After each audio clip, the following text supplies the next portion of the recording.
Welcome to episode 14 of Translated's adventure around the world in the Ocean Globe Race. My name is Paul Cayard. I'm your host here from La Jolla, California this week on a rather stormy day by our standards, but apropos of what the Translated team has just been through in the Southern Ocean.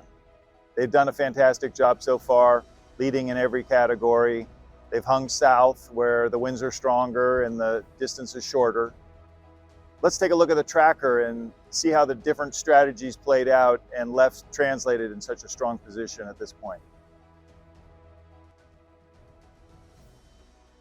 Going back to November 30th here, which is about the time I made my report last week, we had just seen how Pendwick did a detour to the north and lost a lot of miles to Translated and Helsinki and Maiden, but I really felt that at this point Pendwick was going to stay close to the rum line here, and I predicted that Translated would be about 50 miles behind Pendwick by the time they got just east of Tasmania.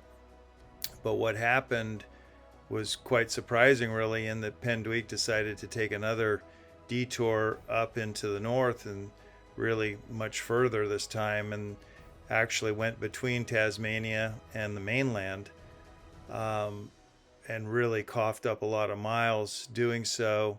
Translated has sailed an amazing line down here in the south, shorter distance due to the Great Circle route, stronger winds, and on Monday morning when I made my midweek report, they were physically closer to the finish line by about 100 miles than Pendwick. And that has continued to go well for them down here to this point, which is about 0400 on December 7th. Translated maintains about an 80-mile lead physically over Pendwick, about a 100-mile lead over Spirit of Helsinki. And, the future looks promising down here on this line for Translated. Pendwick's got this high pressure bubble, but I'll take a better look at that in the router here just coming up in a few minutes. We're looking at the router here, the predict wind router, and as always I've started us at Translated's position at 0400 December 7th this time. I do have Auckland, New Zealand as the finish.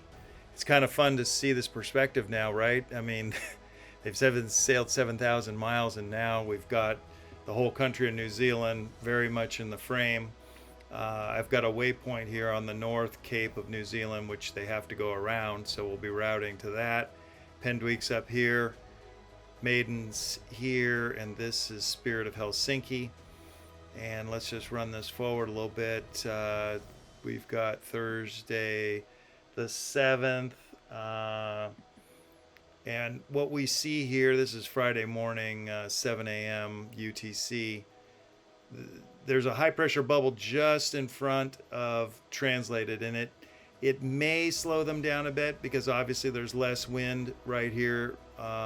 It'll be a northeast wind than there is just behind them. So Helsinki, Maiden will have a little more wind. And Pendwick will be up here. Really, their wind angle will be a little tighter because they're getting more easterly winds, but they'll have maybe a little more wind. I don't think anything too dramatic is going to happen out of this. Translated still got a great line into the North Cape, and this high pressure is actually moving away from them a little bit, which to me means it's not slowing them down. And so here we are on Saturday the 8th, and I think I had told you before that the router had them rounding the North Cape at 2 p.m. on Sunday the 10th, and this is 5 a.m. This is noon on Sunday the 10th, and they are just at the North Cape. So nothing's changed over the last 4 or 5 days in terms of the router, and what they'll be left with is a short jaunt down the east side. It's about 185 miles, I think, from North Cape to Auckland. And I said that this can be a difficult area. There are some high pressure bubbles around, but Really, the breeze looks quite filled in here. I think they'll be absolutely fine, and I don't expect any big surprises. And the router has them finishing in Auckland maybe 2 p.m. UTC on Monday the 11th. So fantastic job by Translated once again. Sailed really a great route. Stuck to all the high pressure or high percentage moves, which is staying in the south where there's breeze and sailing closer to Great Circle, which is the shortest distance. So they really did an excellent job. It's not over, of course. We've got a few more days, but things are shaping up very nicely for Translated 9. So that's a wrap on episode 14 of Translated's adventure around the world. As we can see, the team's done a fantastic job here on leg 2. They're in a great position, and the weather looks pretty straightforward up to North Cape and down into Auckland, where I predict they'll finish in the early morning hours of Tuesday, December 12th, New Zealand time, possibly 3 a.m., just like their arrival into Cape Town. Maybe we'll start calling them the 3 a.m. club.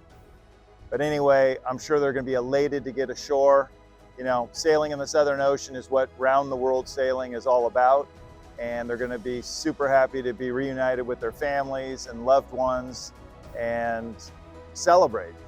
And I think we'll all be celebrating all of the humans for their valiant efforts and their bravery in this epic adventure called the Ocean Globe Race.